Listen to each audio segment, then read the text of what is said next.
செல்ஃபிக்குள்ளும் சிரட்டைக்குள்ளும் சின்னா பின்னமாகும் முள்ளிவாய்க்கால் கஞ்சி. பொக்கனையில் கஞ்சி குடித்த பெண்ணின் நேரடி அனுபவம். 2009ஆம் ஆண்டு மார்ச் மாதமே போர் உக்கிரமடைய தொடங்கிவிட்டது.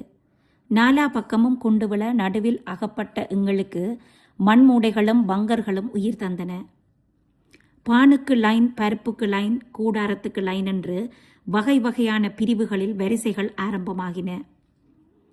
கட்டிய உடுப்பு கந்தலென்றாலும் அகப்பட்ட உடைமைகளுடன் ஆளுக்கொரு சைக்கிளில், கையில் 2 பேக், காலில் ஒரு சோடி பாட்டா என்று ஆரம்பமான இடப்பெயர்வு பொக்கனை காணச் சென்றது. பங்குனி மாதம், அனல் காற்றுடன் வெயில். வள்ளிபுணத்திலிருந்து இரணைப்பாலம் நோக்கி மெல்ல மெல்ல நகரும் பொழுது பொக்கனையில் அனற்காற்று அடித்து கொண்டிருந்தது. பொக்கனை என்பது கடற்கரையை அண்டிய பிரதேசம். கடல் தாக்குதல் நடக்கும்.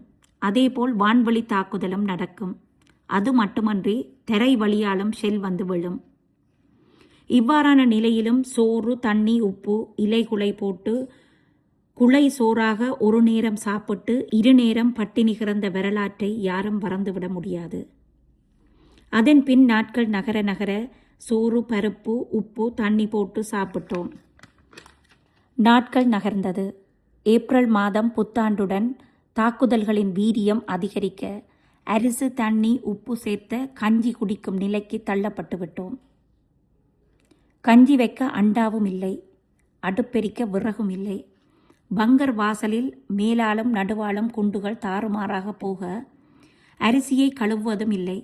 அப்படியே போட்டு உப்பை போட்டுவிட்டு ஒரு பங்கரில் எத்தனை பேர் இருக்கிறார்களோ அவர்களின் தலைக்கேற்ப தண்ணியை விட்டு கொதிக்க விட்டு பங்கருக்குள் இறங்கி விடுவோம். பல நேரங்களில் அரிசி தண்ணியோடு ஊறும். சில நேரங்களில் அரிசி வெந்துவிடும். கழுவப்படாத அரிசி என்பதால் தவிடு மணக்கும். பிடைக்கப்படாத அரிசி என்பதால் உமிகள் எல்லாம் மிதக்கும். அரிக்காத அரிசி என்பதால் கற்கள் எல்லாம் கடிபடும். ஆனால் பங்கர் வாழ்க்கையில் அது அமிர்தம். இந்த கஞ்சிதான் கடைசி வரை எங்களை உயிர் பிழைக்க வைத்து இராணுவ கட்டுப்பாட்டுக்குள் அழைத்து வந்தது. இந்த கஞ்சியை குடிப்பதற்கு சிரட்டையும் இல்லை, பேணியும் இல்லை. ஆறியவுடன் கைகளில் வார்த்தே குடித்திருக்கிறோம். சைக்கிள் பெல் மூடியை கலட்டி அதில் விட்டு குடித்திருக்கிறோம். பூவரசம் இலையிலிருந்து கண்ணு கட்டிய இலைகளிலெல்லாம் ஏந்தி குடித்திருக்கிறோம். வட்டுவாகல் வரை எங்களை உயிரோடு உயிர்ப்பித்தது இந்த கஞ்சி. ஆனால் வட்டுவாகல் பாலத்தினூடாக ஆமி கட்டுப்பாட்டுக்குள் செல்வதற்கு மணிக்கணக்கில் இடுப்பளவு தண்ணீரில் நின்றோம். அப்போ பல உயிர்கள் மிதந்து வருவதை பார்த்தோம். பசி எடுக்கவில்லை, தண்ணி தாகம் எடுத்தது. இறந்த உயிர்களை தள்ளிவிட்டு தாகத்துக்கு தண்ணி எடுத்து நாக்கில் நினைக்கும் பொழுது கூட முதல் நாள் நாங்கள் குடித்த கஞ்சியின் சுவை நாக்கில் இருந்தது. அந்த கஞ்சியை குடித்தால் டைஜினுக்கு மருந்து தேவையில்லை. உடலை சுத்தம் செய்ய பேதி தேவையில்லை. உடலில் உள்ள நீர்ச்சத்து குறைந்து விட்டது என்று ஜீவனி தேவையில்லை. அத்தனையும் இருந்தது இந்த கஞ்சியில். நாங்கள் இராணுவ கட்டுப்பாட்டுக்குள் வந்தவுடன் எங்களுக்கு மருத்துவ பரிசோதனை நடைபெற்றது. காயங்களுக்கான மருத்துவம் அவசியமாக இருந்தது. தொற்றா நோய்களுக்கான மருந்துகள் தேவையாக இருந்தது. ஆனால் யாருக்கும் சத்து குறைபாடு ஏற்படவில்லை. யாருமே விட்டமின் பி, டி, கே என்ற எந்த குறைபாடும் இருக்கவில்லை. ஏன் அயன் குறைபாடு கூட இருக்கவில்லை. அவ்வளவு உயிர் காத்தது அந்த கஞ்சி. இன்று வீதிகளில் கொட்டில் கட்டி பாட்டு போட்டு கூவி கூவி ஆட்களை கூப்பிட்டு வாந்தெடுத்த சிரட்டைகளில் கஞ்சியை கொடுத்துவிட்டு படம் எடுக்கிறார்கள். ஏனென்றால் எங்களின் அடுத்த சந்ததிக்கு இதை கடத்துகிறோம் என்று. பாவம் மக்கள். அன்று உயிரை கையில் பிடித்து கொண்டு ஓடும் பொழுது பசியை போக்கின கஞ்சியுடன் கிபீர் அடிக்க தலை துண்டித்து இறந்த ஆத்மாக்கள் இதை பார்த்தால் பரிதவித்து போய்விடுவார்கள். பிரச்சனையின் உச்சம் எங்கோ ஆரம்பமாக யாழ்ப்பாணம் மத்தியிலிருந்து வல்வெட்டித்துறை, மட்டக்களப்பு, திருகோணமலை என்று கஞ்சி பானைகளும் அடுப்புகளும் காட்சிப்படுத்தப்படுகின்றன.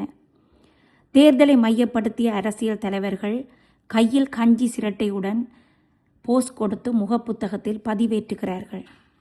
காரணம் கேட்டால் எதிர்கால சந்ததிக்கு கடத்துகிறார்களாம். முள்ளிவாய்க்கால், புளியம்பொக்கனை, வட்டுவாகல் எல்லாம் காணாமல் போய்விட்டது. நல்லூர் தான் அடையாளம் ஆக்கப்பட்டு கொண்டு வருகிறது. இன்று வீடியோவிற்கும் படத்துக்குமாக கஞ்சி குடிப்பவர்கள் 2009 ஏசி ரூமில் 42 இன்ச் டிவியில் சர்வதேச ஒளிபரப்பை போட்டுவிட்டு மாபிள் தட்டில் ஆப்பிள் சாப்பிட்டவர்கள் எல்லாம் இன்று கஞ்சி சிரட்டையுடன் வீதியில் நிற்கிறார்கள். அன்று கஞ்சிக்காக காத்திருந்தவர்கள், கஞ்சி குடித்தவர்கள் எல்லாம் இழந்தவையாக இருக்கட்டும் என்று வாழப் பழகிவிட்டார்கள். போர் நிறைவடைந்து 17 வருடங்கள் ஆகின்றன. போராடியவர்கள் வீதிகளில் நிற்கிறார்கள். அங்கவீனம் அடைந்தவர்கள் சக்கல நாட்காலியில் இருக்கிறார்கள். போராட்டத்தில் இருந்து சமூக நீரோட்டத்தில் வந்தவர்கள் சொந்த காலில் நிற்கிறார்கள். ஆனால் அரசியல்வாதிகள் மட்டும் மாவீரர்களை விட்டு பிழைப்பு நடத்த அரசாங்கம் தடை விதிக்கப் போகிறது என்றெண்ணி இன்று முள்ளிவாய்க்கால் கஞ்சியை ஊட்டி பிழைக்க நினைக்கிறார்கள். இன்னும் 1-2 தசாப்த காலம் போக ஜப்பான் கொண்டு போட்ட கதையாக இலங்கை பிரச்சனையும் அமைந்துவிடும். எதிர்கால சந்ததிக்கு கடத்த முற்பட்ட கஞ்சி கடைசியாக அரசியல் தலைவர்களின் அலைப்பறைகளால் இடைநடுவில் காணாமல் போவதற்கான சாத்தியக்கூறுகள் இருக்கிறது. எது எப்படி நடந்தாலும் இளைய தலைமுறையினருக்கு கடத்தும் வரலாற்றை சரியான முறையில் கடத்துங்கள். கஞ்சி முதலில் காட்சி கொடுக்கப்பட்ட இடம் பொக்கனை. சேவாலங்கா நிறுவனம், தமிழர் புனல்வாழ்வு கழகம், தமிழீழ நிர்வாக சேவை, இது 3மே பசியாத்திய அமைப்புகள். 2009 ஆண்டு மே மாதம் 17 வரை கஞ்சி குடித்த பலர் இன்று எம்மத்தியில் உயிருள்ள சாட்சியங்களாக வாழ்கிறார்கள். அவர்களிடம் கஞ்சியை கொடுத்து கேளுங்கள், இதுதான் முள்ளிவாய்க்கால் கஞ்சியா என்று. தரமான பதில் கிடைக்கும். காரணம், அனுபவித்தவனின் ரணமான நாட்களை யாரும் என்ன சொல்லியும் மறக்கடிக்க முடியாது. கஞ்சிக்கு லைனில் நின்றவர்களில் எத்தனையோ பேர் துணையை, பிள்ளையை, பெற்றோரை, உறவுகளை இழந்து எம்மத்தியில் வாழ்கிறார்கள். கஞ்சி வாங்க போனவரை டிராக்டரில் ஏற்றிய வரலாறும் முள்ளிவாய்க்காலில் இருக்கிறது. இவ்வாறான அவலத்தின் சாட்சி இன்று ஊர் பெயர் தெரியாது வருபவர்கள் போபவர்கள் எல்லாராலும் ஏலம் எடுக்கப்பட்டு வருகிறது.